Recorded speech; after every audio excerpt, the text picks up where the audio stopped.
The great starship drifted into the orbit of Velara, its hull reflecting the light of two suns. It was small compared to the mighty alien vessels that circled the world, yet it carried with it the flag of Earth and the hope of millions.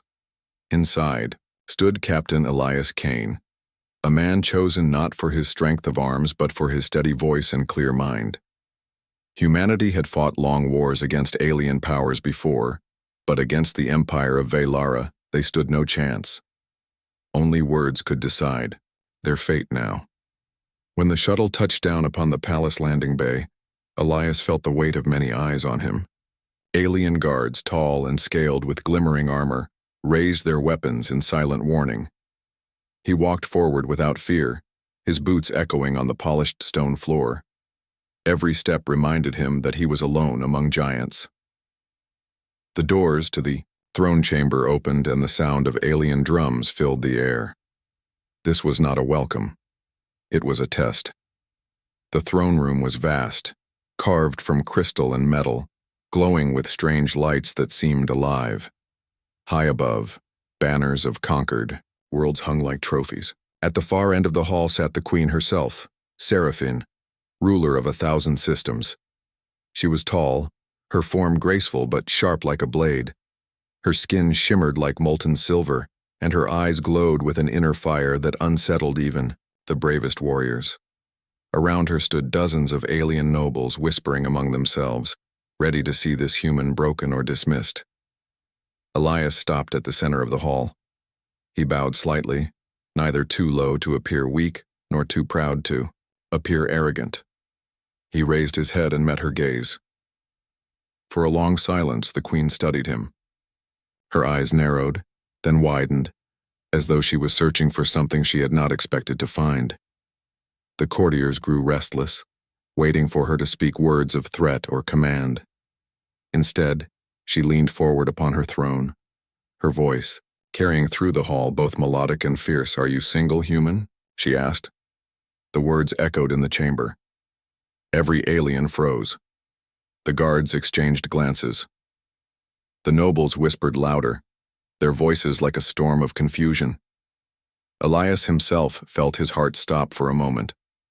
Of all the things he had prepared to hear, accusations, demands, promises of destruction, this was not one of them. His mind raced. Was it a trick, a test, or something else entirely? He steadied his breath and answered carefully. "I did not come here to speak of myself, Your Majesty, but of peace between our people." His tone was calm, yet respectful. He could not ignore her question, but he could not allow himself to be caught off balance. The queen tilted her head, her eyes locked on his face. She smiled faintly, though the smile carried a power that unsettled everyone.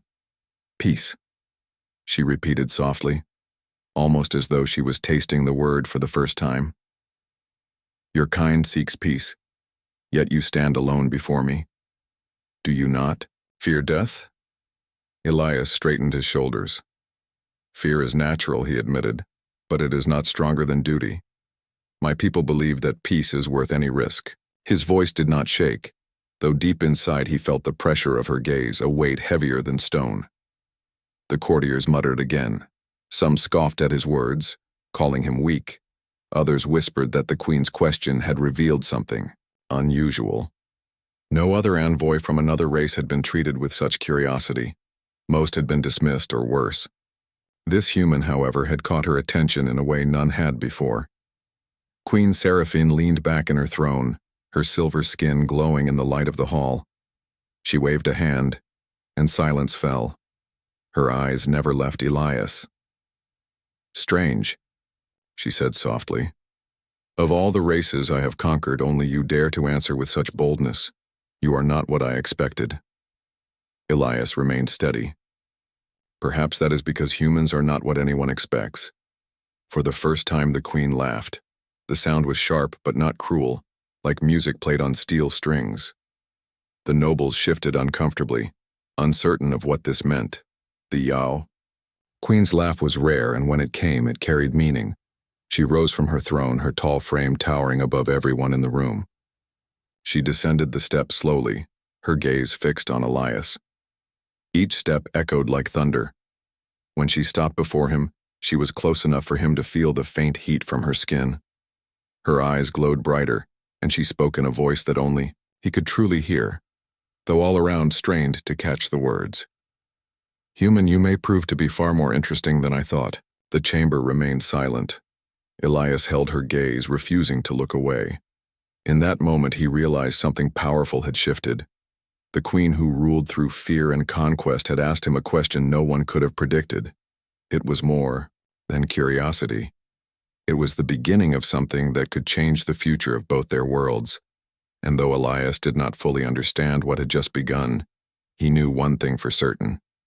Humanity's survival might rest not only on his words, but on the strange and dangerous interest of the alien queen whose gaze had fallen on him. The throne room remained heavy with silence after the queen's strange words. Courtiers shifted uneasily in their places, their whispers soft at first, then growing louder. None of them could understand what had just taken place.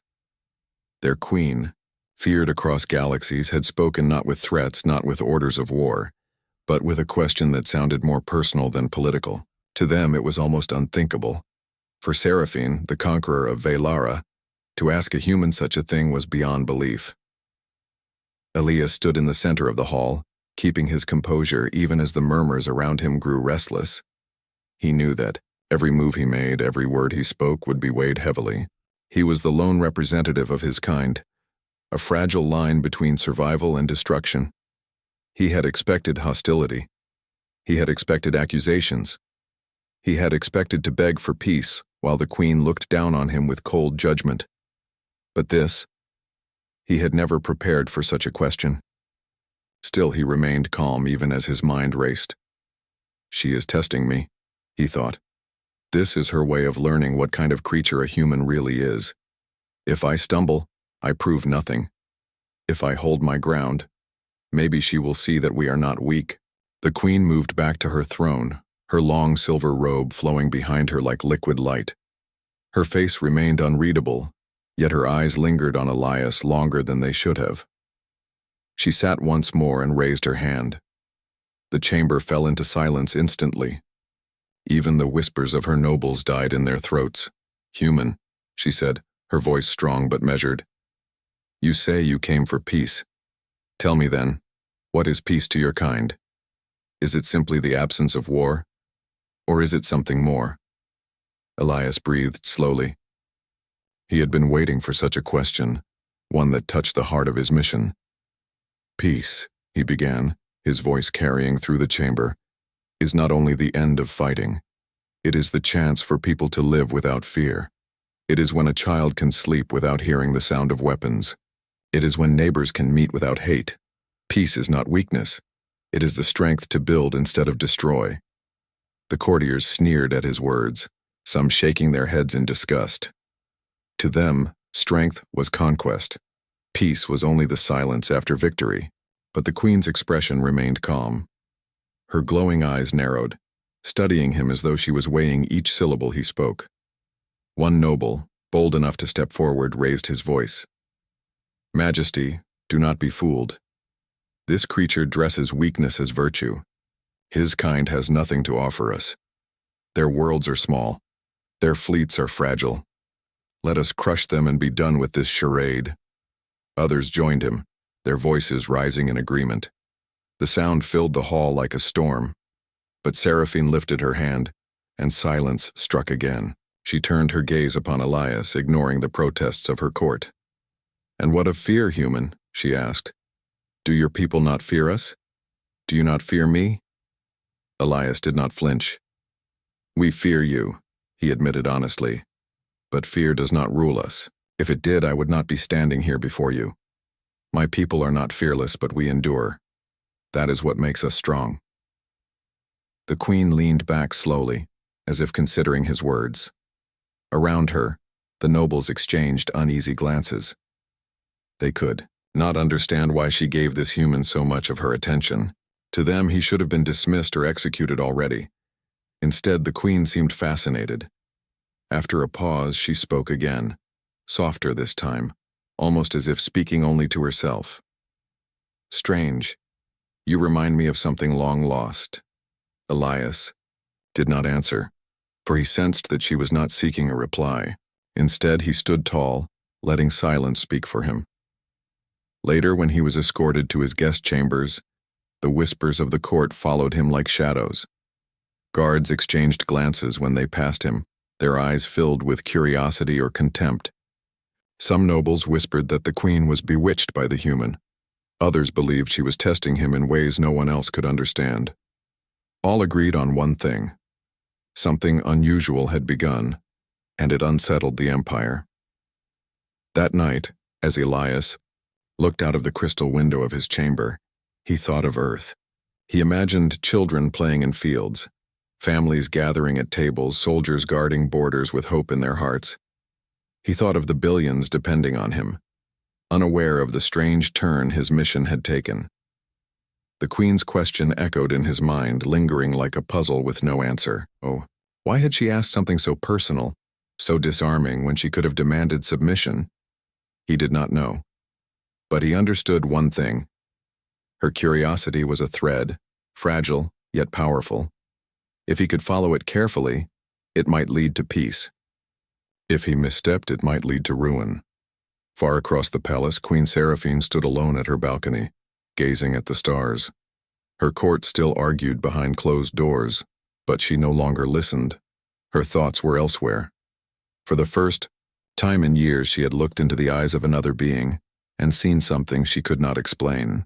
The human was not powerful, not intimidating, yet he had spoken without trembling. He had answered her question with dignity. He was different. Her lips curved into a faint smile, one so rare that none in her empire would have believed it. Single or not, she whispered to herself, this human may be far more important than he knows. And as the night deepened over Velara, two very different minds turned over the same thought. The fate of humanity, and perhaps the fate of the empire itself, had shifted the moment her gaze had fallen on him. The following days in the palace of Velara passed with a rhythm Elias had not expected. Instead of immediate judgment or cold imprisonment, he was summoned again and again to stand before Queen Seraphine. Each time the throne room was filled, with courtiers, generals, and nobles who watched closely, whispering among themselves. They expected threats and political declarations. Instead, they witnessed something stranger. The queen did not ask about Earth's defenses or the size of its fleets. She did not demand tribute or surrender. Instead, she asked Elias questions that felt personal. Why do humans laugh? She asked one evening as they sat at a long table filled with alien dishes Elias dared not taste. He blinked, surprised. Because sometimes we need to. Laughter is how we release what is heavy in the heart. Even in dark times, we find a reason to laugh. It gives us strength. The queen tilted her head, her glowing eyes narrowing as though she was studying not only his words but the shape of his mouth as he said them. Strange, she murmured. In my empire, laughter is a weapon of mockery, used only to wound. You speak of it as if it were medicine. It is, Elias answered softly. Another day she asked, why do humans form families? Your kind clings to one another even when it brings suffering. Why not live only for yourself as the strong do? Elias thought carefully before answering. Because no one is strong forever. One day even the strongest fall, and when that day comes, family gives you a hand to rise again. We are stronger together than alone. The courtiers scoffed at his words, but Elias noticed that the queen's gaze lingered on him longer than before, as if weighing truth against her own long history of solitude. Over time, the questions grew more curious, almost childlike in their innocence, though asked with the voice of a ruler who commanded whole fleets. Why do you sing? Why do you fight harder when you are outnumbered? Why do you shed tears when you are hurt, even when they give you no advantage? Each time Elias answered as honestly as he could, never mocking her, never hiding his confusion at her. Curiosity. And each time something subtle shifted in the throne room. Some courtiers sneered, but others listened. Some whispered that their queen had grown weak, distracted by the words of a fragile creature. Others whispered that perhaps the human was dangerous, not because of his weapons, but because of the ideas he carried. Elias noticed this division growing, but he focused on the queen. He could sense something in her voice when she asked these questions. It was not merely curiosity. It was hunger. Hunger for something her empire, built on fear and conquest, could never provide. One evening, as they walked together through a hall lined with towering windows that revealed the stars beyond, she asked him a question that shook him more deeply than the others. "Human," she said softly, her voice echoing against the crystal walls. "Why do you not hate me? You know who I am. You know what I have done to your kind and others. Yet when you look at me, I do not see hate in your eyes. Why?" Elias paused, looking out at the stars before answering. "Hate is easy, but hate changes nothing. If I hated you, I would already have lost. I came here not to hate, but to try to understand. If I can understand you, perhaps I can find peace. Perhaps I can find a way for my people to live." For the first time, the queen did not reply quickly. She stood in silence, staring at him, her silver skin glowing faintly in the starlight. At last, she spoke, her voice quieter than he had ever heard it. "You are unlike any other I have met, human. Most creatures cower or rage before me. You answer with honesty. It is unsettling." Elias allowed himself a faint smile. "Perhaps unsettling is what you need." The queen turned sharply, but he caught the brief curve of her lips before she masked it with her usual commanding presence. It was not much, but it was enough to tell him that she had felt something she could not easily hide. That night, whispers spread faster than ever through the palace. Servants spoke of the queen walking beside the human without guards. Nobles whispered that she smiled in his presence, a thing most of them had never seen. Generals muttered that she was being weakened, her iron rule slowly bending to something softer. Some feared it, some despised it. A few, secretly, wondered if it was hope. Elias lay awake in his chamber, replaying her questions in his mind. Each one revealed more than she perhaps intended. Each one showed him that beneath the armor of conquest was someone searching for meaning. And though he did not fully understand her yet, he began to believe that the queen's interest was more than curiosity. Far across the palace, Queen Seraphine stood alone again at her balcony, her thoughts heavy. For years she had ruled through strength, through fear, through victory. Yet this single human with no weapons, no army, no power except his words, had planted questions in her heart she could not silence. She asked herself the same question she had asked him. Why do I not hate him? Why do I feel drawn to him? The stars above Velara burned bright, and in their light both human and queen carried the same thought. Perhaps peace was not just possible, but something far stranger and deeper than either had expected. The whispers inside the palace grew louder with each passing day. The nobles and generals could no longer ignore the change they saw in their queen. She asked fewer questions about conquest and more about the human. She invited him to her table, allowed him to walk beside her, even listened when he spoke of peace. To many, this was dangerous. To some, it was unacceptable. One evening, while Elias was returning to his chamber, 3 alien nobles blocked his path. Their armor was polished, their eyes filled with contempt. The tallest stepped forward, his voice sharp. You may have earned the queen's attention, human, but you have not earned ours. You speak of peace, but we see only weakness. If you wish to stand in her presence, prove you are more than words. Elias did not answer at once. He knew this was no random encounter. It was a challenge, one designed to humiliate him or perhaps worse. And what kind of proof do you seek? He asked calmly. The noble sneered. The queen believes you interesting. We believe you fragile. Face our trials. If you endure, perhaps we will listen. If you fail, then you have no place here. Elias had little choice. Refusing would make him seem cowardly. Accepting meant danger. Still, he lifted his chin. Then, I accept. The next day, the entire court gathered in the great arena of the palace. It was a vast chamber, its floor of polished stone marked with ancient symbols of war. Crowds of nobles filled the balconies, eager to see the human tested. The queen herself sat upon a high seat, her expression calm, though her glowing eyes betrayed a spark of curiosity. The first trial was of strength. Elias was brought before a towering warrior with scaled arms like iron. The challenge was simple: push the warrior back across the line. Elias looked at his opponent and knew he could not match brute force. When the signal came, the warrior charged. Instead of resisting, Elias stepped aside, letting the warrior's momentum carry him past the line. The crowd gasped, some with laughter, some with anger. Elias had won not with power but with cleverness. The second trial was of endurance. A blazing fire was lit, and Elias was told to walk across a narrow bridge above it, while heavy winds pushed from all sides. The nobles whispered that he would fall. Elias moved slowly, each step careful, his body trembling with the strain, but his eyes fixed forward.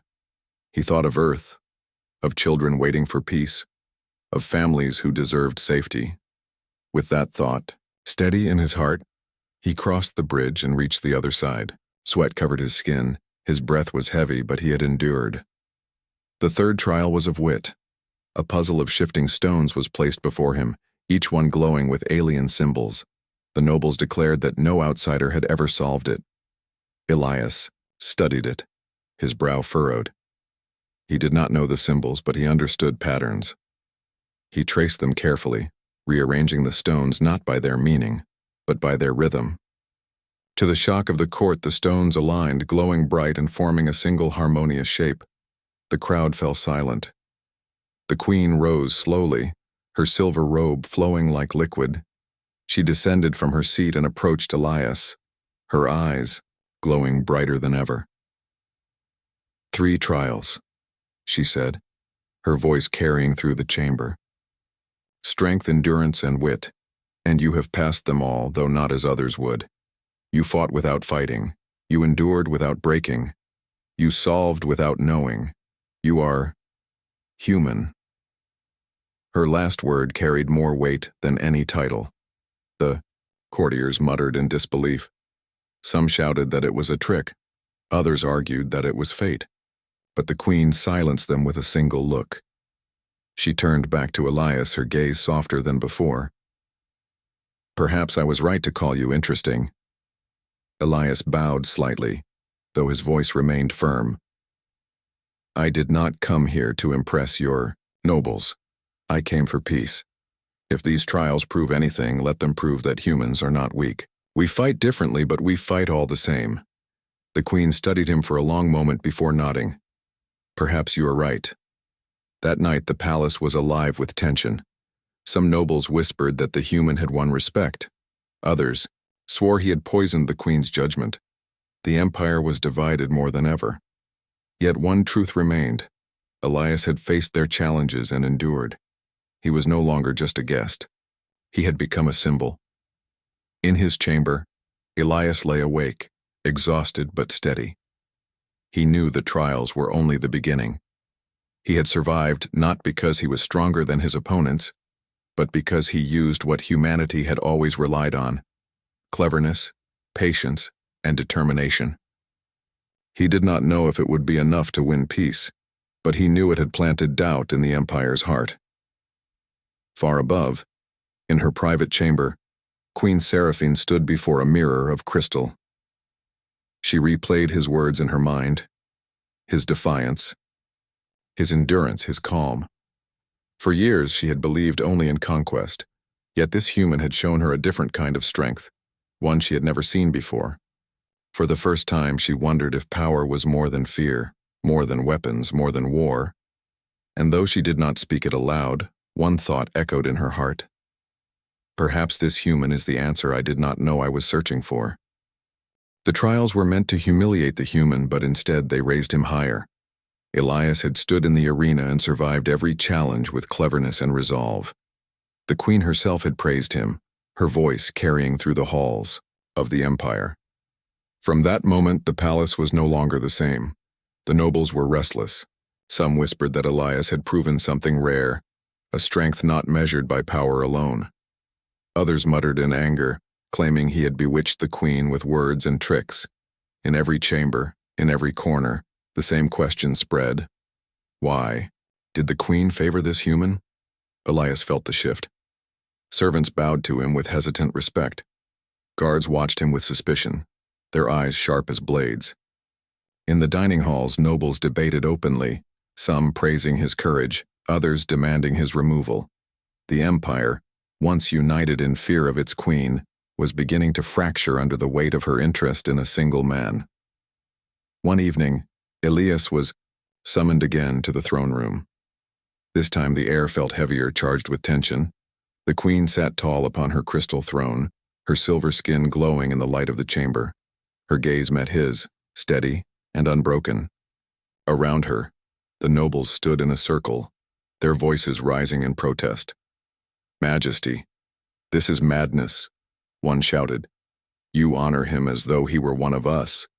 He is nothing but a fragile creature. His kind cannot resist us." Another added, "Already the outer systems question your strength. They say you bend to the words of a human. They say the conqueror of Valara grows soft." The queen raised her hand and silence fell. Her eyes glowed brighter, her voice cold. "Do you call me weak?" The nobles bowed quickly, their courage vanishing in her presence. Yet the seed of rebellion was already planted. Elias could see it in their eyes. Fear remained, but so did anger. When the chamber emptied and only the queen remained with him, she spoke softly, almost as though she had set aside her crown for a moment. "You see what has begun, human. My empire is not as strong as it appears. My courtiers smell weakness where there is none. They will not forgive me for giving you attention." Elias nodded. "Then why do you?" For the first time she looked away, her gaze drifting toward the high windows where the stars burned. "Because you remind me of what I have forgotten. You speak of peace as if it is something real. You endure without hate. You answer my questions with honesty. No one in my court dares to do that. They fear me. You do not." Elias hesitated. Maybe that is why they fear me instead. Her lips curved faintly, though her eyes were troubled. Perhaps. In the days that followed, the rift within the empire widened. Nobles began to gather in secret, their voices sharp with conspiracy. Warlords whispered of betrayal, their fleets restless in the outer systems. Some declared that the queen had lost her will to rule. Others plotted openly to remove the human, believing that without him her strange change of heart would end. Elias felt the pressure pressing down on him like a storm. He had wanted peace, yet his very presence seemed to bring division. Still, he did not waver. When he walked through the halls, he held his head high. When he passed the nobles, he did not shrink from their glares. He knew that to show weakness now would undo everything he had endured. One night, as he looked out of his chamber window, a faint sound reached him. He turned and saw a servant slipping into the shadows. Something glinted in the servant's hand. "Oh." Blade. Elias reacted quickly, catching the man's wrist and forcing the weapon to the ground. Guards rushed in, dragging the servant away. The next morning, whispers spread across the palace. The attempt on the human's life had failed, but it proved the danger was real. The queen's enemies were no longer hiding their intent. When Elias stood before Seraphine again, she looked at him not as a curiosity, but with something sharper in her eyes. Concern. "You could have been killed," she said, her voice low. Elias shook his head. "I survived. That is enough." She studied him for a long moment before speaking again. "No, it is not enough. You are at the heart of something greater than, you know. Your survival is not only for yourself now, it is for both our peoples." He did not answer, but he understood her meaning. The rift was no longer just whispers. It was rebellion waiting to ignite. The nobles would not sit quietly while their queen looked upon a human with interest. And Elias knew that peace would not come without struggle. He had walked into the palace seeking words to end a war. Now he found himself in the center of one. Beyond the palace walls, the empire trembled.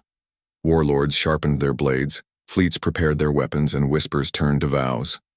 The queen's favor for the human had opened a wound in their unity, and the wound would not close easily. Elias stood at the center of it all, carrying not only the hope of Earth, but also the strange bond he had begun to share with Seraphine.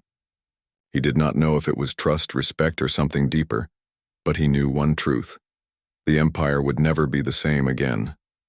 And in the silent hours of the night, as the queen stood at her balcony and Elias stared out his window, both thought of the same question. Could peace survive in a world where loyalty and power were already breaking apart? The rebellion began like a whisper, but soon it roared across the empire. Fleets once loyal to the throne now turned their weapons against the capital. Nobles who had once bowed in silence now spoke openly of betrayal. They said the queen had lost her strength, that she had allowed herself to be distracted by a single human, and in their anger, they rose against her. The palace shook with alarms one evening as enemy ships pierced the outer defenses.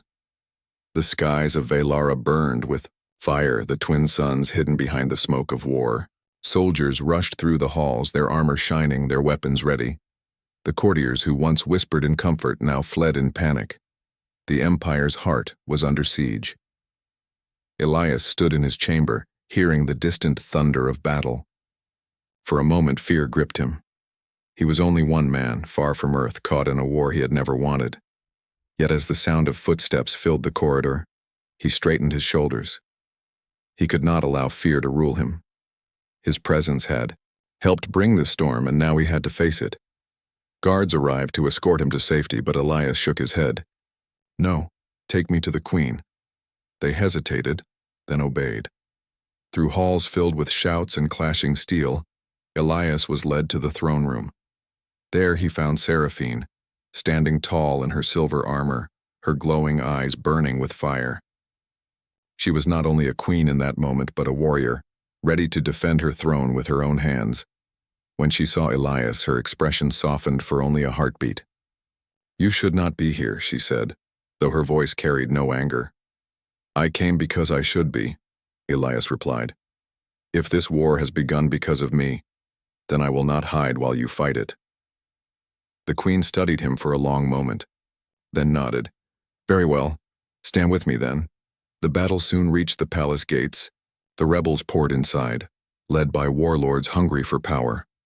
The clash of weapons echoed through the halls. The smell of smoke filled the air. Elias fought alongside the loyal guards, wielding only a simple blade given to him in haste. He was no trained warrior, yet he fought with determination, striking not with strength but with desperation and courage. At his side, Seraphine moved like lightning, her strikes precise and merciless. Every motion reminded her people why she was their queen. Yet even as she fought, she kept glancing toward Elias, as if his presence gave her strength. The battle raged for hours. Loyalists fell, rebels pressed forward, and the great palace became a field of fire and blood. At last, the rebels forced their way into the throne room. The leader of the revolt, a towering warlord clad in black armor, stepped forward, his voice thundering. "You were once a conqueror, Seraphine. Now you are a fool, blinded by a fragile creature. Your empire will not follow a queen who bends for a human." The queen raised her blade. "My empire will follow a queen who chooses strength, and strength is not what you think it is." The warlord laughed. "Then prove it." The two clashed, their battle shaking the hall. Sparks flew with every strike, the sound of steel echoing like thunder. Elias could only watch, his heart pounding, as Seraphine fought with unmatched skill. Yet the warlord was powerful, his strength greater than hers. She staggered, her blade barely holding his strikes. Elias saw her falter, and without thinking, he rushed forward. He was no match for the warlord, but he leapt between them, raising his blade. The strike knocked him to the ground, pain burning through his body. Yet in that moment he had given Seraphine the opening she needed. With a fierce cry, she struck, her blade piercing the warlord's armor. He fell, and the hall grew silent. The rebels hesitated. Their leader was dead. Their queen still stood. And beside her, though wounded, stood the human who had refused to bow. Seraphine raised her blade high. Hear me, all of you. I am still your queen, but no longer will we rule by fear alone. Today, you saw a human stand where many would fall. Today you saw courage not bound by species. This is the strength I choose. This is the future I claim. The rebels lowered their weapons, their anger replaced with uncertainty. Some bowed, others fled. The battle was over. The throne still belonged to Seraphine. When the hall finally quieted, Elias leaned against a pillar, blood staining his arm. Seraphine rushed to him, her glowing eyes filled with something no one had seen before. Fear, not for herself, but for him. She knelt beside him, her voice softer than it had ever been. You risked your life for me. Elias managed a faint smile. Peace is worth any risk, even this one. For a long moment she stared at him. Then in a voice only he could hear she whispered, You are more than an envoy, Elias Kane. You are the reason I will change. And in that moment, amid the smoke and ruins of the palace, the queen made her choice. Not just to remain on her throne, but to walk a new path. A path not built only on conquest, but on something far stronger. The palace stood in silence after the battle, its once bright halls now scarred with smoke and ash. The fires were slowly put out, the broken walls patched, and the bodies carried away. What remained was not only the ruins of a fight, but also the beginning of something no one had expected. The rebellion had failed. The queen still lived, and beside her a human still stood. Elias walked slowly through the healing corridors, his arm bound with rough cloth. Everywhere he went, eyes followed him. Soldiers bowed their heads in respect, servants paused their work, and courtiers whispered in awe. He was no longer just a stranger from a distant world. He had become part of the story of Velara. In the throne room, Queen Seraphine sat upon her seat of silver and crystal. She no longer wore her armor, but a simple robe of deep blue. The glow of her eyes was softer now, though still powerful, like a flame that had chosen not to burn but to warm. When Elias entered, she looked at him with a gaze that silenced the court. You came to my world as a single envoy, she said, her voice carrying across the hall. You faced dangers no one asked you to face. You fought not for power, not for glory, but for peace. Because of you, the empire stands. And because of you, I stand as more than a queen. I stand as someone who has learned from humanity. Her words spread through the court like fire. Many still doubted, but none dared to speak against her. For the queen had shown her strength not only in battle but in choice, and her choice had changed everything. Later, when the throne room emptied, Seraphine walked with Elias onto the balcony overlooking the capital. The city stretched below, its towers shining against the twin suns, its people rebuilding from the flames of war. For the first time in centuries, the streets were not filled with fear, but with hope. Elias leaned against the railing, his body still aching from wounds, but his spirit strangely calm. You've made enemies today, he said quietly. Some will never forgive you for changing the empire's path. Seraphine nodded. Yes, but I have made something greater. I have made a chance. My people will see strength in a new way.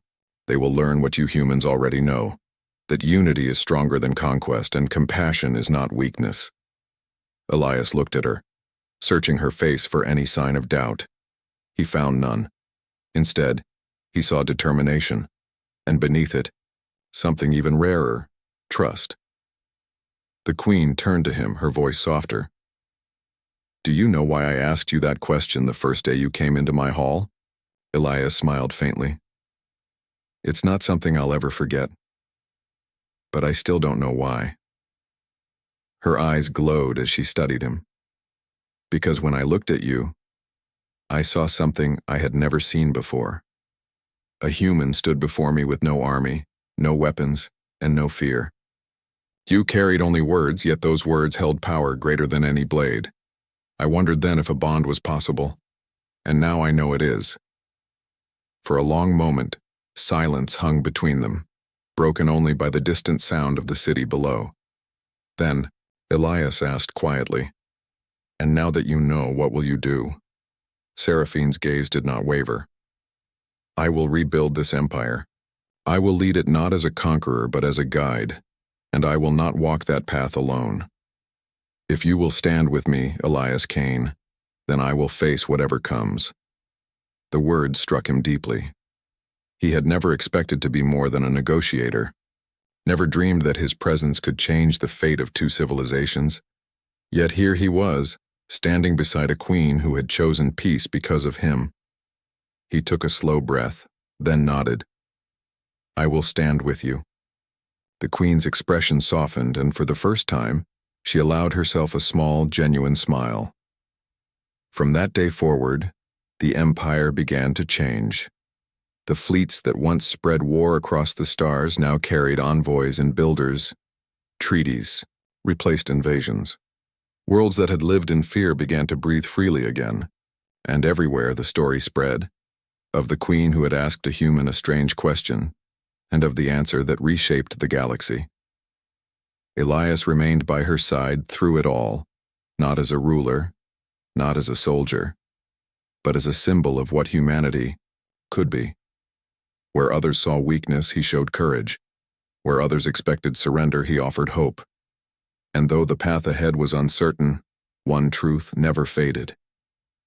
The day her gaze first fell on him, the alien queen had asked, "Are you single human?" It had sounded strange, even foolish. Yet it was that question which had opened the door to everything. A simple question that led to the fall of rebellion, the rise of unity, and the bond of two very different hearts. And so, as the stars turned above and the empire walked into its new future, Elias Kane and Queen Seraphine stood together, not as conqueror and envoy, but as the reason two civilizations found a way beyond war.